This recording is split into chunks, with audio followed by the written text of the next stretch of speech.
أعوذ بالله السميع العليم من الشيطان اللعين الرجيم. بفضل الله بسم الله الرحمن الرحيم. الحمد لله رب العالمين. الحمد لله والحمد حقه كما يستحقه حمدا كثيرا. الحمد لله الذي هدانا لهذا وما كنا لنهتدي لولا أن هدانا الله. اللهم لعن أول ظالم ظلم حق محمد وآل محمد وآخر تابع له على ذلك.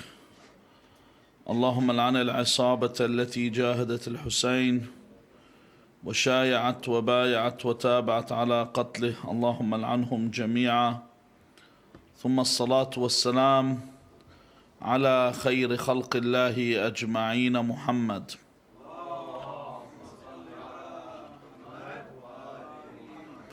وعلى أهل بيته الطيبين الطاهرين، واللعنة الدائمة على أعدائهم أجمعين إلى قيام يوم الدين. قال الله العظيم في كتابه الكريم: بسم الله الرحمن الرحيم: وأنكحوا الأيام منكم والصالحين من عبادكم وإيمائكم إن يكونوا فقراء يغنيهم الله من فضله والله واسع عليم. آمنا بالله، صدق الله العلي العظيم. صلوا على محمد وآل محمد.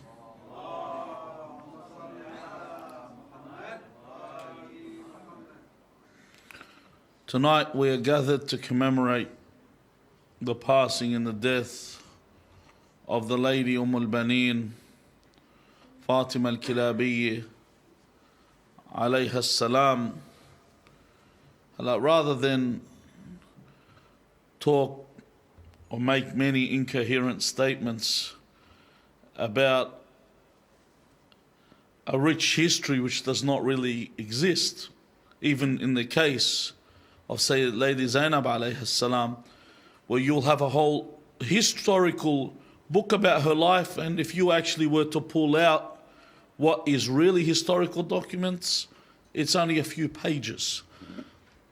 But it's what they actually do and the stances that they actually take that makes their names etched in history. So there's no point in me talking about all the general characteristics which are applicable to most of the righteous men and women, but rather to look at some aspect of her life and the fact that we have gathered for this commemoration, to look at this and how we can apply it to our lives.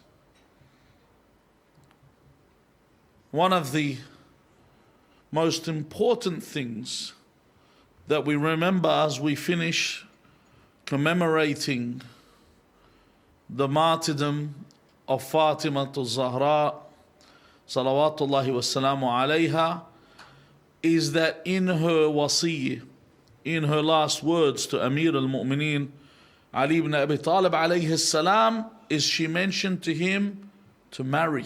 Could you imagine a woman on her deathbed telling her husband to marry?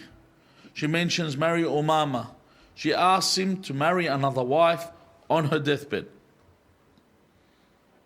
And this is why I think it's important and relevant that we discuss this and we talk about the marriage of Ummul Baneen to Amir al-Mu'mineen, which is something that destroyed these cultural shackles that exist upon us today when it comes to marriage. And we live in a corrupt society, a society that is so decadent, where even the believers that turn up to the mosques, the believers that turn up to the Islamic centers, are reluctant to get married, stand against marriage. But you take a look at where these problems originated with these ideas. You're talking about years and years of indoctrination, be it in the playgrounds from a child, in the parks, in the learning institutes, schools, higher schools, universities, even in the centers where they're sitting around people, when a woman says, "Baddi أخطب," or "I want to find a spouse for my daughter or for my son," and they hear the other women say, "Oh, بعد صغيري," or بعد صغير. He's still young. Same answer you get when you want to get hijab for someone. When you want to get a female to wear hijab, they say she's still young. I want to teach my son to pray and my daughter to pray, they're still young. My child wants to go to Hajj, they're still young. These are the answers that you always get, and this is what's happened, and you'll find it in society in general, in non-Islamic society, in the televisions and the mediums that exist, but also amongst Muslims themselves. Even the origin of boyfriend and girlfriend is only new. It's relatively new. Go back 100 years, this didn't even exist. In fact, I met a person once at work. She was of New Zealand origin, and she said to me that her husband, and these were white Kiwis, she said, "My husband came to my parents' house to ask permission from my father to court me." And we're talking about a woman, let's say she was probably in her 40s, and I was doing this job 10 years ago. So we're saying when she was about in her late teens, so it's not even 40 years ago, that this was taking place, that her husband would go to her father, and she wasn't wearing too modestly. I mean, we're not saying that she had moved with the times that are existing today. We're saying that these people still had these cultural aspects which are now long gone.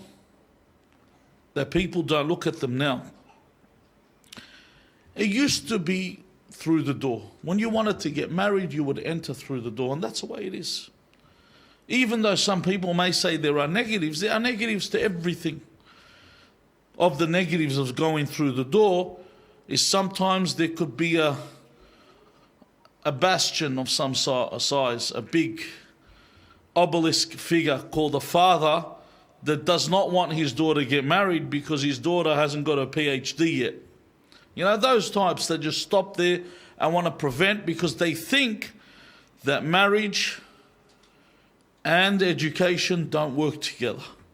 But it's okay if she's having a boyfriend at university as long as they're not married. You know, that's a big issue. We don't want them to be married. That's the problem that exists. So what happens in the world we live in? You look at the state of the people around us without a spouse. How many of you are single here?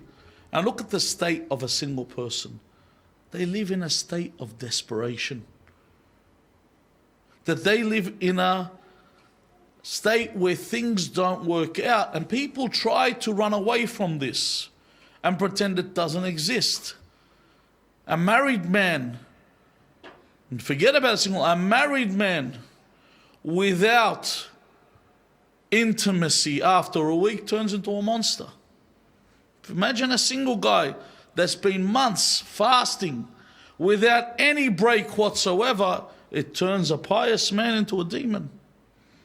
And if you think that's not true, it's either you are lying to yourself or you don't have any libido whatsoever. It's one of those. You can sit there and pretend, or you are married to someone that, services your motor 3 times a day, so you don't know what it feels like to be without. So for us to think like this, we are far away from understanding, and this is the world that we live in. And all these problems that we have in this world, what we have now, your problems with this new alphabet, or what do they call it? This new acronyms that they have, and every day increases a letter, all originated from this, people not getting married. So promiscuity and lewdness became omnipresent. It exists everywhere, because of the fact people aren't getting married. And even if you take a look at the method in which it is done, it is similar to the way a predator attacks his prey. If you look at you watch those National Geographic videos, or there's Discovery channels where you watch the beast or the carnivore, the lion. They come in a group, they look at a herd of antelope and they attack them. But once they get their prey, what do?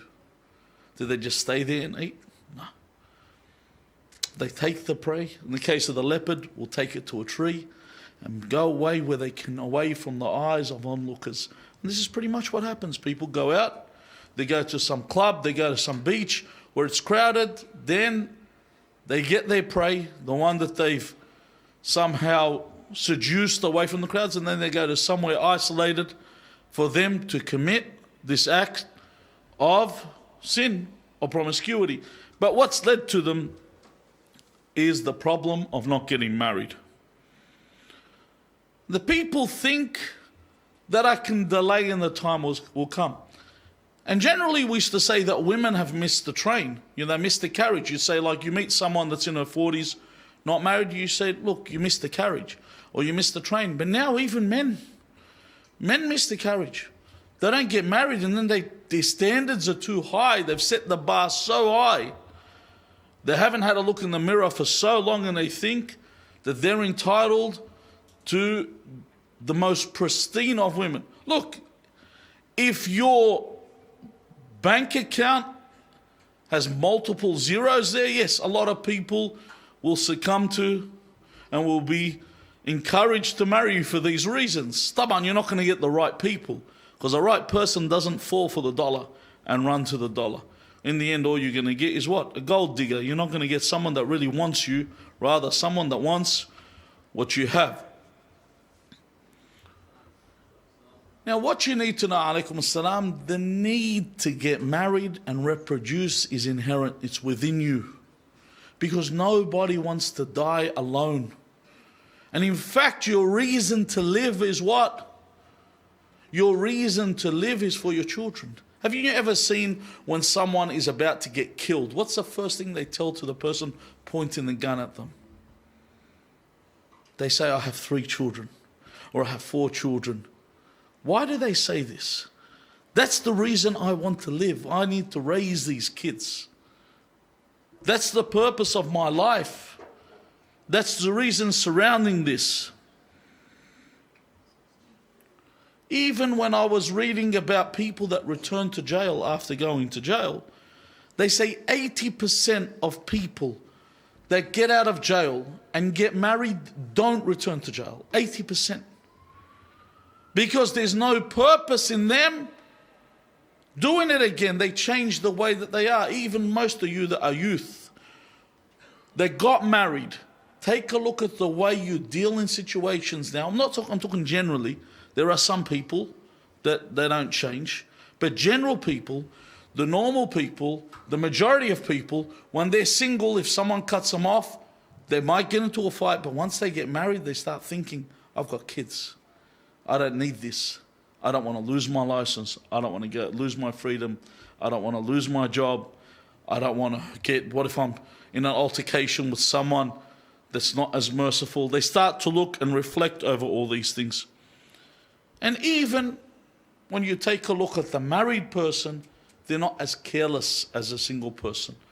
When people seek employment, I remember one of the brothers told me, listen, I need a truck driver to work for me 6 days a week, and it was a good salary, good wage that he was going to pay. So I set him up with 3 people for work, and then he called me back and said, listen, get me another few people. And I said, why? These people work. He said, they're all single. And I said, and? I was single at the time, so I didn't understand what was wrong with having a single person working for him. He said, well, a single person, once they get paid 1 or 2 weeks and they have a lot of money, because it was a nice wage, he says they suddenly get sick and they disappear. And it's summer, they want to go to the beach. He said, but a married man, even if his arm falls off, he'll attach it and come to work. You think about it, this is a reality. He's got bills to pay. He has a reason to come to work. So he'll turn up to work.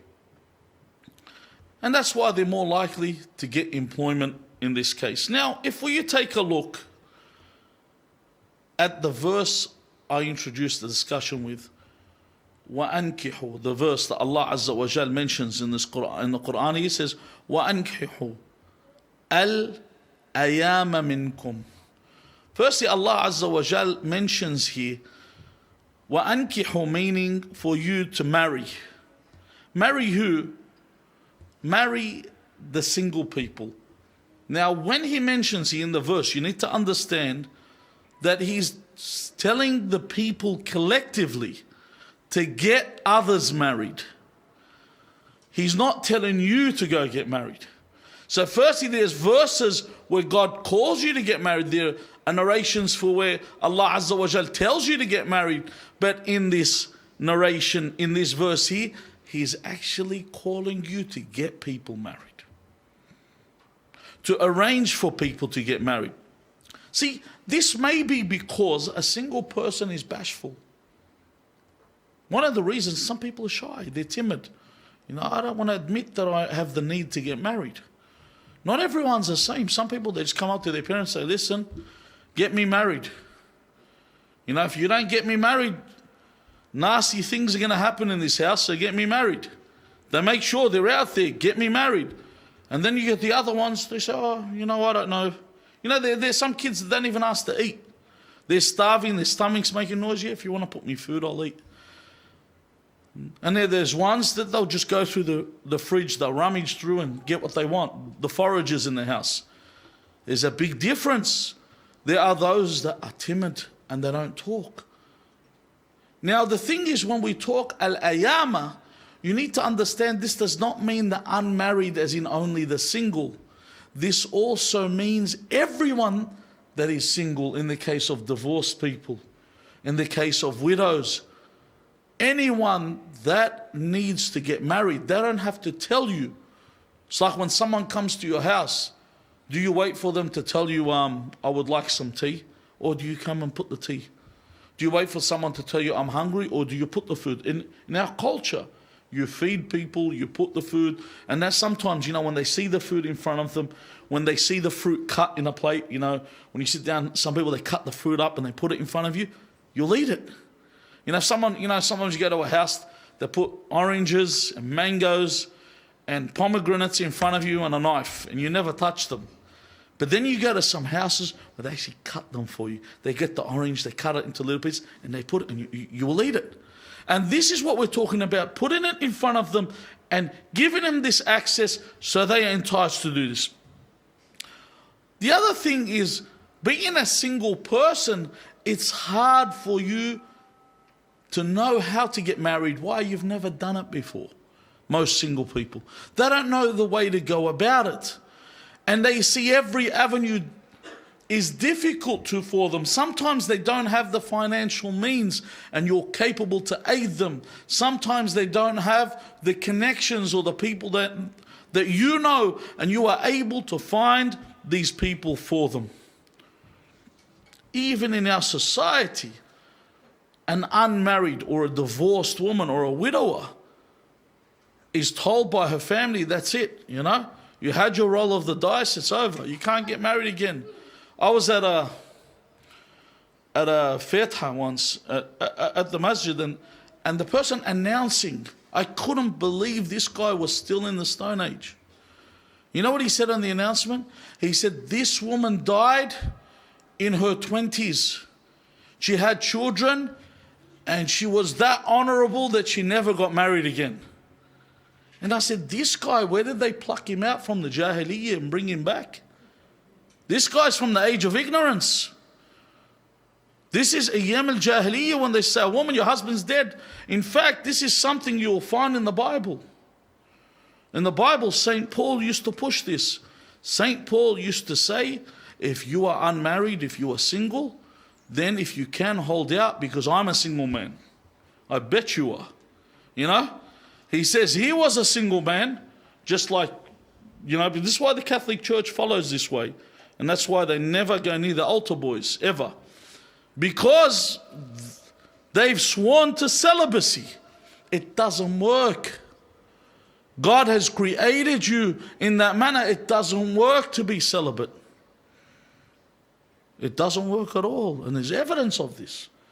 So you are told there to get them even married. And in the case of Amir al-Mu'mineen, Ali ibn Abi Talib alayhi salam, he destroyed this sunnah and this false sunnah that people made, this bad tradition of not getting married. So even though his wife was Fatima alayhi salam, he would marry after her. And of the woman he married, he actually required the assistance of his brother. He said to his brother Aqil, who knew about the genealogy of people, like where they're from, he said to him, find me a wife. He said to him, find me a wife that comes from the stallions of the Arabs. Like when we're talking about the warriors of the Arabs. So from her, I can get good sons. You know, because of Rasulullah sallallahu alayhi wa sallam in the hadith, where he says, Inna al-khal ahadu al-daji'ain. He says that the khal, the sister's brother, is ahadu al-daji'ain. If we want to look at it literally, it means he's in bed with you. In other words, that your child's going to be mekhwil, half like his mother's brothers. That's what he's going to be like. So pick from where you're marrying.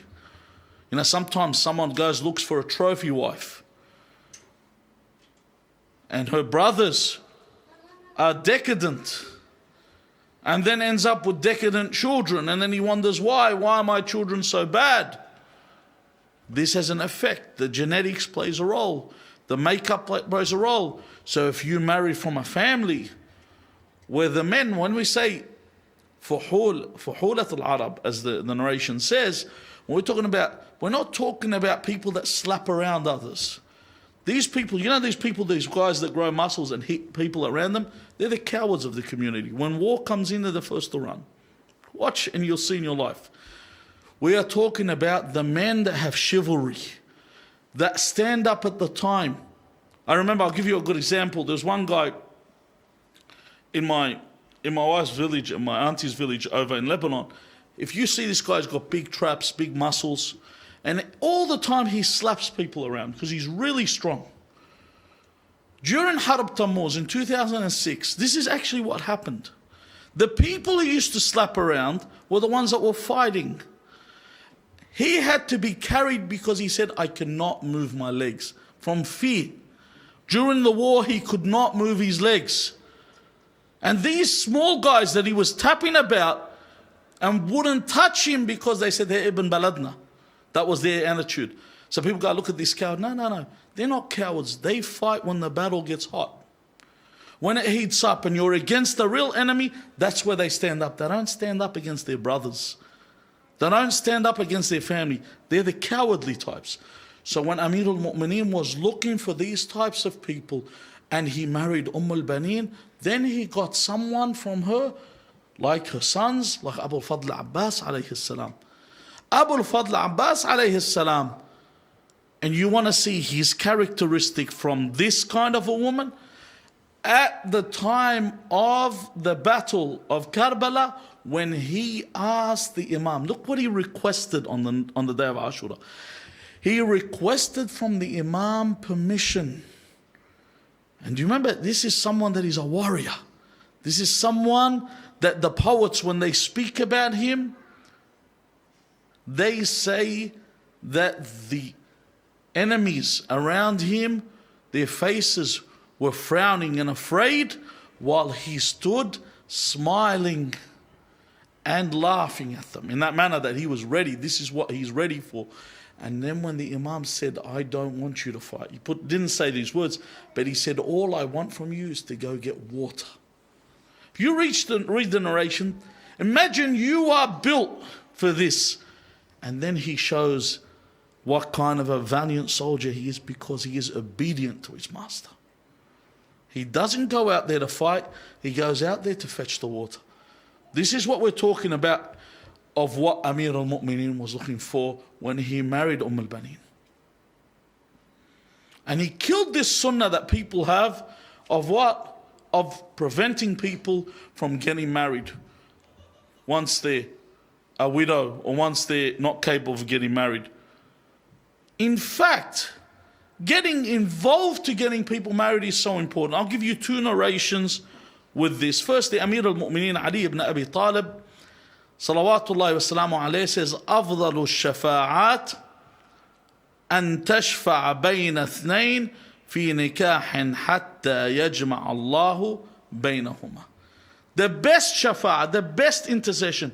You think of all the things you can intercede, anything you can get involved.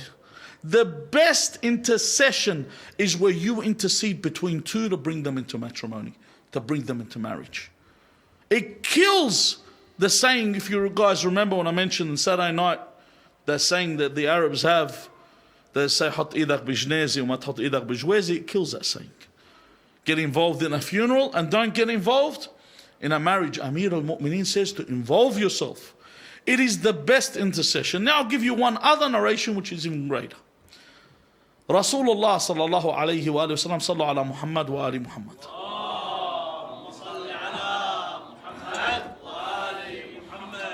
Says, من عمل في تزويج بين مؤمنين. Whoever works in the way of getting two believers married. حتى يجمع بينهما زوجه الله. حتى يجمع بينهما زوجه الله. Whoever does this till he brings them together, زوجه الله. Allah will marry him too. ألف امرأة من الحور العين. 1,000,000 حور العين. For each couple he brings together. He says, كل امرأة في قصر من در وياقوت. Each one of them is in a palace of pearls and rubies. The 1,000,000. This is the first part. The second part is something that is mesmerizing. He says then here, Rasulullah sallallahu alayhi wa alihi wasallam, he says, وَكَانَ لَهُ. Listen to this. بِكُلِّ خُطْوَةٍ خَطَاهَا في ذلك أو كلمة تكلم بها في ذلك. Every step that you take, getting two people to marry, every word that you say, count all the words and every step that you say, he says, عمل سنة قيام ليلها وصيام نهارها. Every step, and I want to tell you right now, if you put all your actions, just before I explain what this means, let's add up all your actions for your entire life and put them together. None of you would ever fast a single year properly with all your actions and stay the nights in worship properly.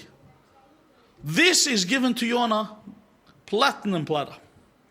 This is given to you in this manner, that every word you say, every step, every single one, you get 1 year of fasting and night worship written for you. Every single step, every single word. This is to get people married. And you find people deter from this. No wonder people have all these problems coming down upon them. No wonder you have a celebration this Saturday that is talked about because people have fled from marriage, including the believers. They flee from marriage. When you tell them you want to get someone married, everyone doesn't want to put their hand in this, nor do they want to get involved in any way whatsoever. And in fact, Allah Azza wa Jal goes on with the initial verse about him. He says that if you marry them and they are poor, Allah out of His grace and His compassion will give them sustenance. Allah will give you money. It's not sit there and say, I'm not ready financially for marriage. And if this is a very important point, when you go to ask for someone's hand and the father turns around and says, what do you have? You turn around and say, are you doubting that Allah will give me? If he believes in God, then you'll know there and then. If he doesn't, what do you want with his daughter? What do you want to marry from a family that doesn't, when you mention God's name, doesn't wake up to this? Taban, you got to be religious, not someone that's fried it and then suddenly learns a verse in the Quran and decides to say it. Because then the parent will say, listen, it's got nothing to do with the money, I'll pay for it, but you got no religion to start off with. You have to have the prerequisites to begin with right from the start. And this is why a lot of people have deterred from marriage. But what's worse is people have stopped getting people married. People have stopped chasing to get people married. You know how many single people there are out there? And I swear it's a hard job when you're doing it alone. You got to get involved. People run away, say, look, I'm not interested. I don't want you. Just find someone. Ma'arif, you must have someone you know. Or they always give you someone that they know. It's like when you ask someone for something, they always give you the phone that is disconnected. They give you a line, or they say, oh, you know, Bint Fulan's available. And you know that same girl's always available, and every time you knock on that door closes in your face. But that's who is available. This is why this is tonight, that's al-Jum'ah, a night where Allah answers the prayers. This is a night where Allah forgives the sins. This is a night where any sin you commit is multiplied. This is a night where people have to spend in worship. And in fact, of the worships is for a man to be with his wife on these nights. This is worship on these nights. And these single people are not people that are afforded this worship or this ability to obey God in this way. It is the duty on the brothers and sisters that are present to find these people that are single and involve themselves in any way whatsoever. Don't let these words, these aren't my words. Forget, these are the words of God.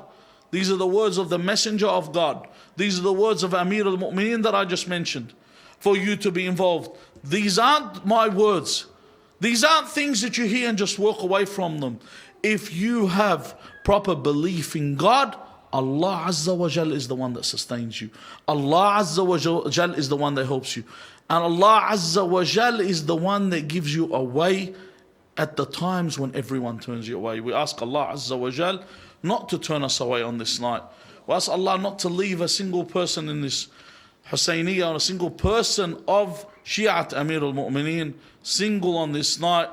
Bihaq Ummul Baneen, we ask Allah Azza wa Jal to grant us the opportunity to visit her grave in Medina. Inshallah, it's built qariban ajilan. We ask Allah for her intercession on the day of judgment. Walhamdulillah Rabbil Alameen.